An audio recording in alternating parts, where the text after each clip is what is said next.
Good day, everyone. We are here to present our report on important concepts in the law and obligations. Our group, composed of Diane Fernandez, Bea Manjarez, and Luis Reyes, will be discussing alternative and facultative obligations, as well as joint and solidary obligations. Alternative and facultative obligations are important because they provide flexibility and practical solutions in fulfilling obligations. On the other hand, joint and solidary obligations are significant because they define the extent of responsibility and liability, ensuring clarity and protection for both debtor and creditor.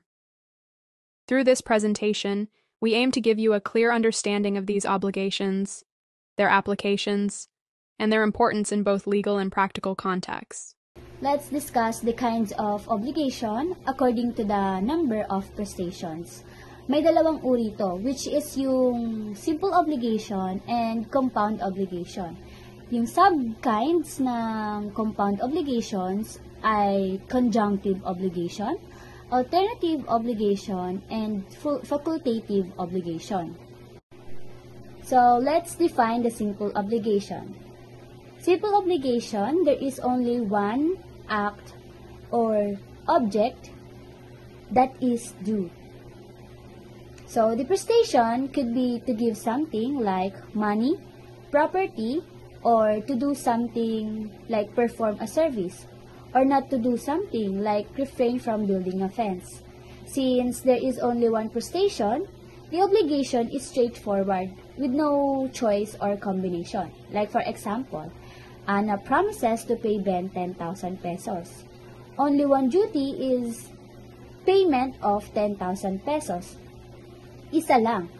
Ang prestation dito is pay Ben 10,000 pesos. So, kailangan mabigay ni Ana yung 10,000 ni Ben. So, that is simple obligation. Pangalawa naman ay yung compound obligation. There are two or more prestations na involved naman dito. So, unlike sa simple obligation, the debtor has more than one prestation which can be arranged in different ways depending on how the law or agreement treats them. So, may sub-kinds to, which is yung conjunctive obligation. So, ang conjunctive obligation, the debtor must perform all the prestation. So, the prestation are linked by the word and. The debtor cannot choose which one to perform. He is legally bound to fulfill each prestation. So, for example, Carlos promises to deliver a car and a laptop to Diana. So, he must deliver both the car and the laptop. Otherwise, the obligation is not fully performed. So, bali, dito naman sa conjunctive obligation, meron na siyang dalawang prestation, which is yung, sabi dito, yung car and yung laptop nga. Kapag isa lang yung na-deliver or nabigay ni Carlos kay Diana, hindi na-fulfill ni Carlos yung obligation. Dapat yung dalawa, which is yung car and laptop. Dapat yung dalawang yun yung ma-deliver niya para ma-fulfill niya yung obligation. So, yung sunod naman is yung distributive or disjunctive obligation. This may either be alternative or facultative obligation. So, let's proceed to alternative obligation. So, alternative obligation refers to a situation where an obligor is alternatively bound by different prestation but may choose to completely perform one of them under Civil Code Article 1199. So, ang alternative obligation is an obligation kung saan mayroon ng dalawa o masigit pang prestations. Ang ibig sabihin, dalawang bagay na ang pwedeng i-act o i-perform. Pero ang maganda dito, isa lang sa prestation na yon yung kailangan mong ma-fulfill o kailangan mong mabigay or kailangan ng debtor ma-extinguish. So, in short, parang may choices ang debtor once na nakapili na at na-perform na ang isa, wala nang obligasyon sa iba pa. So, for example, John is obliged to give a specific ring, specific watch, or specific bracelet to Marie. Ang nabigay lang ni John is specific ring, tapos na ang obligasyon niya. Kasi kahit papano sa tatlo, may naibigay siya kay Marie. Sabi dito, the delivery of any of the three articles will extinguish the obligation. So, mapufulfill mo na siya kahit isa lang yung ibigay mo doon kay Marie. That is the alternative obligation. Sunod naman is yung right to choose prestation. So, in article, the right of choose belongs to the debtor unless it has been expressly granted to the creditor. So, according to the Civil Code, the general rule is that the right to choose belongs to the debtor. Ibig sabihin, kung sino ang may obligasyon, siyang pipili kung alin sa mga prestations ang kanyang ipe-perform. Gaya nga ng example kanina, John is obliged to give a specific ring, specific watch, or specific bracelet kay Marie. One, as the debtor, has the right to decide kung alin ang ibibigay niya. Pero, there is an exception. The right of choice can also belong to the debtor, pero only if it is expressly granted in the contract or agreement. O kunwari, may contract sila. Marie has the right to whether one will give the specific ring, specific watch, or specific bracelet, then the choose shift to the creditor Marie. So, next one naman is the debtor shall have no right to choose those prestations which are impossible, unlawful, or which could not have been the object of the obligation. Next naman is yung limitations on the debtor's right to choose. So, the debtor shall have no right to choose those prestations which are impossible, unlawful, or which could not have been the object of the obligation. So, una, yung impossible. Bakit nga ba hindi pwede? Hindi pwedeng piliin ng debtor yung prestation na imposible kasi kung pipiliin niya yon, hindi rin naman talaga niya magagawa. Sabi nga, the law does not require anyone to do the impossible. So, halimbawa, kung ang options ay magbigay ng pera or magdala ng bituin mula sa langit, obviously, imposible yung pangalawa. So, hindi pwedeng piliin ng debtor. Kaya mo bang magbigay ng bituin galing sa langit? Siyempre, yung pera na lang, di ba? Next naman yung unlawful. Hindi pwedeng piliin yung prestation na unlawful. Ang ibig sabihin ng unlawful, labag sa batas o immoral. Kahit part siya ng options, automatically void na siya at hindi pwedeng piliin. Kunwari, kung ang promise ay kotse or illegal drugs. Kahit nandyan sa choices yung illegal drugs, hindi talaga pwedeng piliin yan kasi labag siya sa batas, makukulong ka pa. Pangatlo naman, which could not have been the object of the obligation. Hindi rin pwedeng piliin yung prestation na una pa lang, hindi talaga pwedeng maging object ng obligation. Ito yung mga bagay na outside the commerce of man o hindi pwedeng ariin.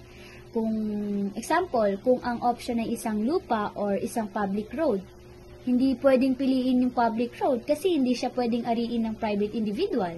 Hindi talaga siya valid object ng obligation from the start. So, in short, ayon sa Article 1200, Paragraph 2 ng Civil Code, kahit may right si debtor na pumili, hindi niya pwedeng piliin yung imposible, unlawful, or yung prestation na kung saan una pa lang, hindi talaga pwedeng maging valid object ng obligation. Ito, dito ini-ensures na ang obligation ay laging legal, posible at enforceable. Dito naman tayo sa when the choice in alternative obligation becomes effective or binding. So, the first one is when the debtor has communicated his choice to the creditor. So, una, nagiging effective ang choice kapag sinabi ni debtor ang pinili niya kay creditor. Ibig sabihin, kahit nakapili na siya sa sarili niya, hindi yon binding hanggat hindi pa niya nako-communicate. For example, kung ang obligation ay magbigay ng car or motorcycle at sinabi ni debtor kay creditor na motorcycle ang pipiliin niya, doon lang magiging final ang choice. So, sa pangalawa naman, when only one prestation is practicable in Article 1202. So, nagiging effective ang choice kapag isa na lang ang practicable or possible prestation sa ganitong case. So, hindi na talaga choice ang tawag kasi wala na nga pagpipilian. Automatic na yun na lang ang dapat gawin ng debtor. So, kung ang promise ay horse or cow, tapos namatay yung horse ng cow, ang cow na lang ang natira, automatic, cow ang dapat i-deliver. So, yung pangatlo naman, when the creditor has communicated in his choice to the debtor, if the creditor has been expressly given the right of choice in Article 12 of 5. Nagiging effective ang choice kapag si creditor ang binigyan ng right of choice at na-communicate na niya kay debtor. Kung anong pinili niya, hindi sapat na siya lang ang nag-decide. Dapat ipaalam niya din sa debtor para maging binding. So, for example, kung ang agreement ay debtor will give either TV or a refrigerator at si creditor ang may right to choose, magiging final lang ang choice kapag sinabi na ni creditor kay debtor na TV ang pipiliin ko. So, these rules ensure fairness and clarity para parehong alam ni debtor at creditor kung ano yung final prestation. So, now let's proceed to the facultative obligation. So, facultative obligation is obligation where only one prestation is principally due. Pero si debtor may option na palitan ito with another thing or act. Ibig sabihin, isa lang talaga ang utang niya from the very beginning. Pero binigyan siya ng flexibility na mag-substitute kung gusto niya.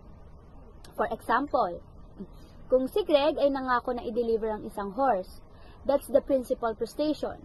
Pero may option siya na i-substitute ito with a cow. So, unless gamitin niya yung option to substitute, yung horse pa rin ang dapat niyang ibigay. So, ang principal prestation dito is yung horse, and yung substitute prestation is yung cow. Laging tatandaan, isa lang ang principal prestation. Yung substitution ay nasa power ng debtor pa rin. Effect of loss. So, before substitution, if principal is lost by accident, obligation is extinguished. If principal is lost due to the debtor's fault, debtor pays damages. If substitute is lost, no effect. B. After substitution. So, substitute becomes the due prestation. If substitute is lost by debtor's fault, debtors pay damages. So, first, before substitution, kapag ang principal prestation ang nawala dahil sa accident or fortuitous event, the obligation is extinguished. Ibig sabihin, wala nang obligasyon si debtor kasi wala naman siyang kasalanan. Pero, kung ang principal prestation ay nawala dahil sa kasalanan ng debtor, siya ay magiging liable for damages. Kapag naman yung substitute ang nawala, wala itong effect. Bakit? Kasi hindi pa naman siya officially pinapalit. Option lang siya ni debtor. So, for the after substitution, kapag pinili na ni debtor ang substitute at na-communicate na ito sa creditor, yung substitute na ang magiging due prestation. Ngayon, kung ang substitute naman ay nawala at kasalanan ng debtor, liable siya for damages. So, before substitution, ang importante lang talaga ay yung principal. Pero once na pinalitan na ito, yung substitute na ang nagiging binding obligation. So, next is practical applications of alternative and facultative obligation. First one is the facultative obligation. So, a beverage company contract with the packaging supplier. The supplier agrees to deliver either 10,000 glass bottles or 10,000 aluminum cans or 10,000 plastic bottles by a certain due. So, the suppliers promises to deliver either 10,000 glass bottles or 10,000 aluminum cans or 10,000 plastic bottles. Kung sakaling maubos ang glass bottles dahil sa shortage, the supplier can still deliver cans or plastic bottles. So, kahit may problema sa isa, tuloy pa rin ang production ng beverage company. So, for the facultative obligation, a farmer agrees to deliver 100 sacks of rice to a restaurant. However, he reserves the right to substitute with 100 sacks of corn if rice production is affected by the typhoon. So, a farmer agrees to deliver 100 sacks of rice to restaurant. Pero dahil may posibilidad ng typhoon, he reserves the right to substitute it with 100 sacks of corn. Kung nawala ang rice supply, he can still give corn. Kaya hindi totally mapuputol ang supply chain ng restaurant. Is on the picture, alternative obligation in number of prestation due, yung difference nila is 2 or more prestations are due pero isa lang ang kailangan gawin o i-deliver based sa alternative obligation. And for the facultative obligation, only 1 prestation is due pero debtor may substitute it with another. For the role of prestations, all prestations principal equal level pero isa lang ang pipiliin. In facultative obligation naman, isa lang ang principal prestation, yung isa ay substitute lamang. So, as well as the right of choice and effect of laws, meron silang pagkakaiba. Solidary obligations are central to both civil and commercial law, as they help define liability in contracts, torts, and suretyships. Solidary obligations are key in both personal, civil, and business, commercial, law. They determine who is responsible when something goes wrong, whether it's in contracts, wrongful acts, torts, or guaranteeing debts, suretyships. Relevance. Helps clarify who is responsible for paying debts and how to pursue them legally. They make it clear who has to pay a debt and how to legally collect that money. Particularly important in business agreements, loan contracts, and tort cases. They matter most in business deals, loan agreements, and situations where someone gets hurt or suffers due to another's actions. Principles. Total liability. In solidary obligations, each debtor can be made to pay the entire obligation. Each person who owes money can be made to pay the whole amount, not just their share. Full entitlement. Creditors can demand full payment from any debtor. A creditor can ask any one of the debtors to pay the full debt. Right of reimbursement. If one debtor pays the entire debt, they can seek reimbursement from the others, Article 1217. If one debtor pays everything, they can ask the others to repay their share. Prescription interruption. If one debtor's payment is delayed or interrupted, it affects all debtors in a solidary obligation. If the deadline for one debtor is extended or paused, it affects all the others. Default presumption. Joint obligations are presumed unless solidarity is explicitly stated, Article 1207. Unless the contract clearly says it's solidary, the law assumes it's only joint liability. Examples, case studies. 1. Bautista vs. Court of Appeals. Case summary. The Supreme Court ruled that when solidarity is stipulated, all debtors are fully liable for the obligation, which distinguishes it from joint obligation. Lesson. Solidary obligations impose total liability, and ambiguity can lead to misinterpretations. Be very clear in writing. If solidarity isn't spelled out, people might assume it's joint, not solidary. Challenges. Contextual ambiguity. AI may not fully understand the intent behind ambiguous legal language. Jurisdictional variance. Solidarity rules can differ between countries, posing difficulties for global AI applications. Bias. AI might be trained on data that doesn't account for civil law as well as common law systems, creating potential errors. So AI struggles with vague language, international law differences, and potential data bias. Solutions. Train AI on localized legal databases to better understand jurisdiction-specific nuances, e.g., Philippine Civil Code. Use local legal databases. AI-human collaboration. Lawyers should use AI tools to assist, not replace legal reasoning. Always involve human lawyers. Custom templates. Use AI to generate clear contract clauses that explicitly define obligations as joint or solidary. Let AI help write clearer contract terms. Key takeaways. Solidary obligations make each debtor fully liable for the entire debt, which is a major distinction from joint obligations. Solidary means each debtor is responsible for the whole debt. Courts require clear language to establish solidarity, as it's not presumed.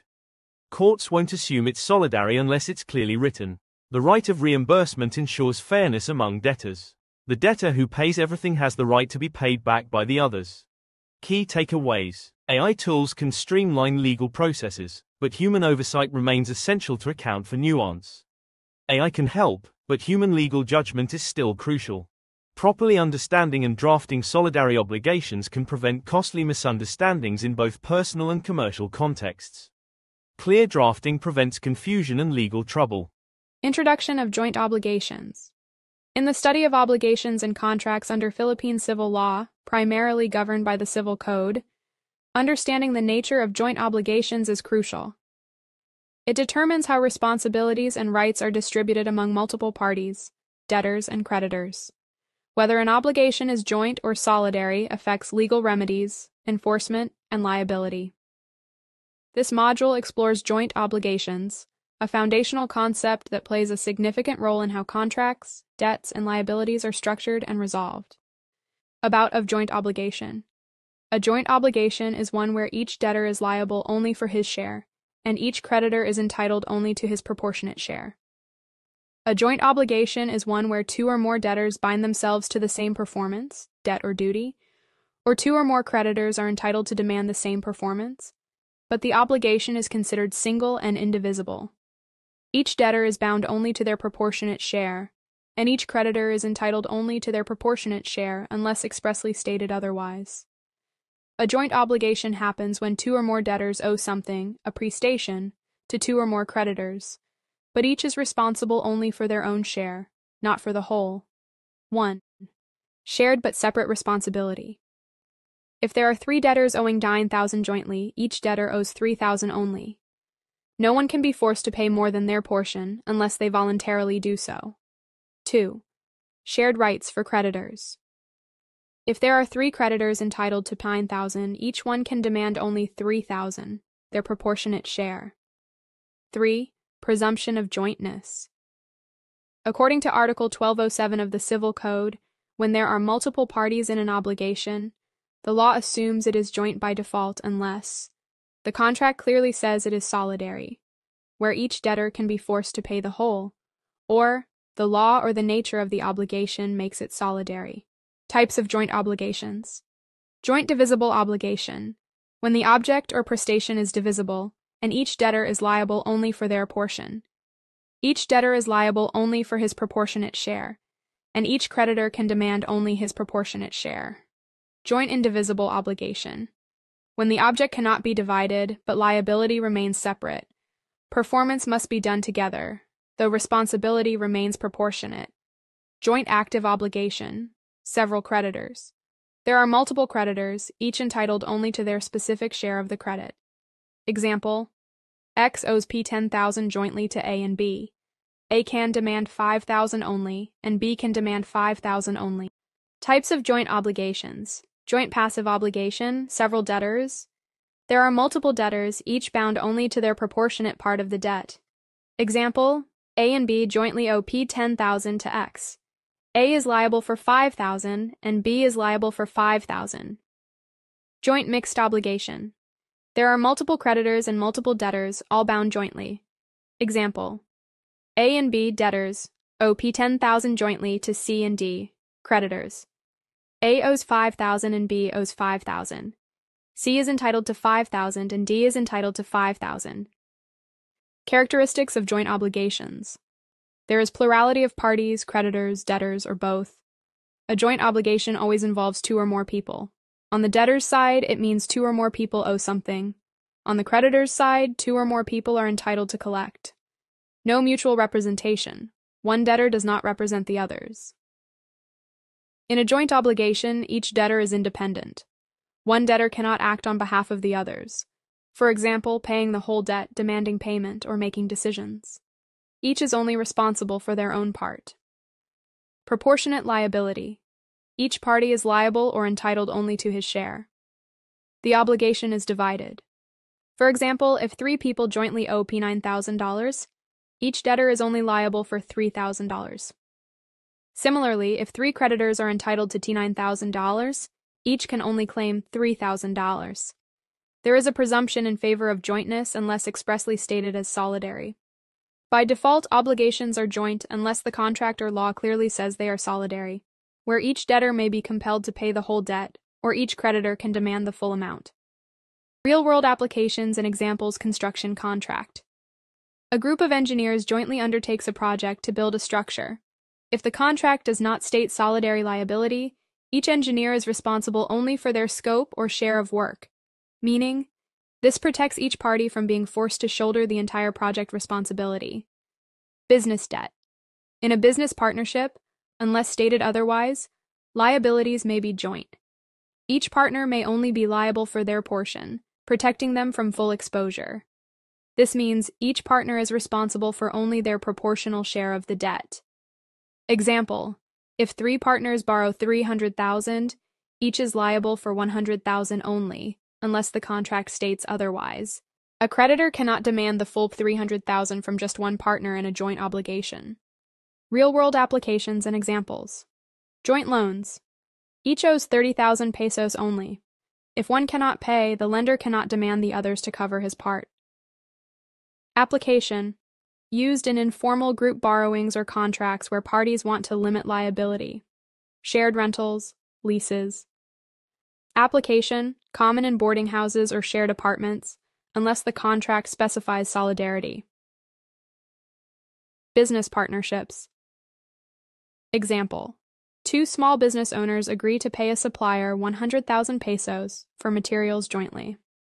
Application: seen in supplier contracts, unless partners explicitly assume solidarity. Real-world applications and examples. Inheritance, co-ownership. Example: 3 heirs are obliged to deliver 300,000 pesos to settle their late father's debt. Application: common in estate settlement, where heirs share obligations proportionately. Joint indivisible obligations. Example: 2 siblings agree to deliver their late mother's family heirloom, a ring, to a cousin. The ring cannot be divided, so they must deliver it together, but liability for damages is still proportionate. Application: seen in inheritance of unique property or contracts involving indivisible items. Strengths and limitations of the method, joint obligations. Limitations: inconvenient for creditors. If one debtor is insolvent, the creditor can't recover from others. In a joint obligation, each debtor only pays their part. So if one debtor can't pay, insolvent, the creditor has no right to demand that share from the others.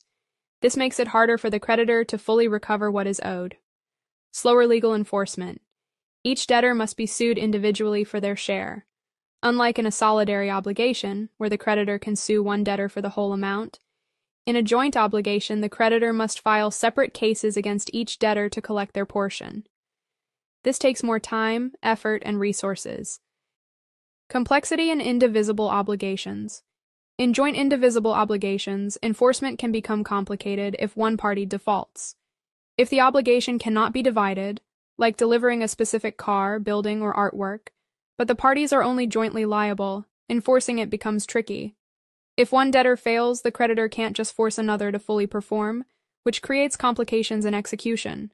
Strengths and limitations of the method, joint obligations. Strengths. Fair allocation of responsibility. Prevents one party from bearing the burden of others' defaults. In a joint obligation, each debtor is only responsible for their share. This means if one person fails to pay, the others are not forced to cover that share. It creates fairness, because no one carries the burden of someone else's failure. Predictable liability. Each debtor knows the extent of their obligation.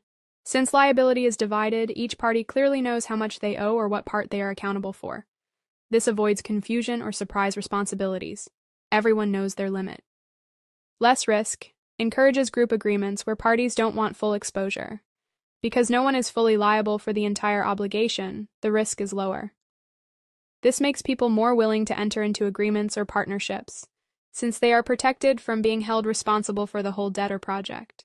AI roles in joint obligations. Oblicon context. 1. Legal education and explanation. AI can simplify and explain complex provisions like Articles 1207-1208, Civil Code.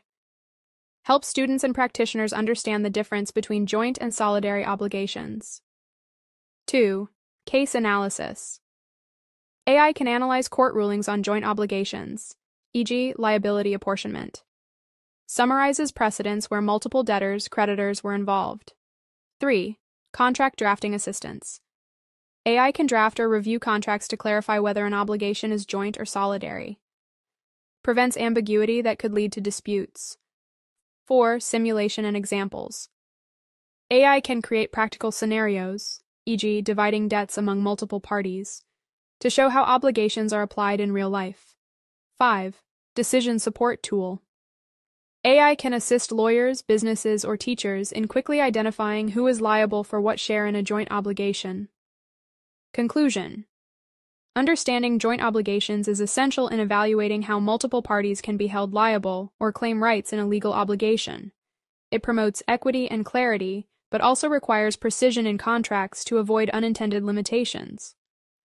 For both future lawyers and business professionals, mastering this concept helps in drafting contracts and managing legal risk effectively. Key takeaways. Default rule: if several debtors or creditors exist, the obligation is joint unless solidarity is expressly stated. Each debtor equals his share only. Each creditor equals his part only. No debtor can be forced to pay for another's share. Divisible joint obligations can be split, e.g., money. Indivisible joint obligations cannot be split, so performance must be collective, e.g., delivering a car or artwork. Unlike solidary obligations, there is no full liability for the whole obligation, just proportionate liability.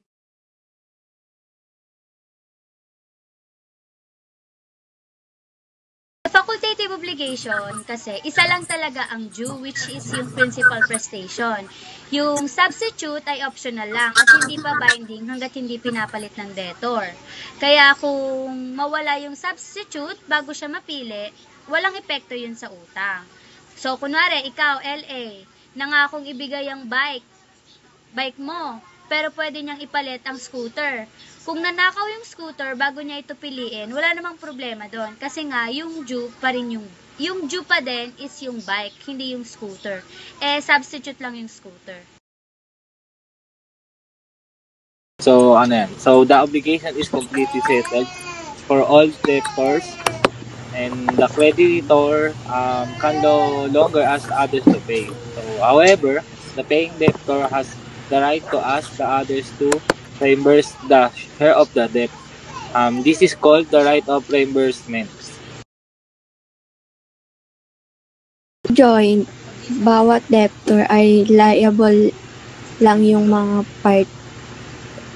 Tapos yung bawat creditor is entitled lamang sa mga kanilang ginagawa.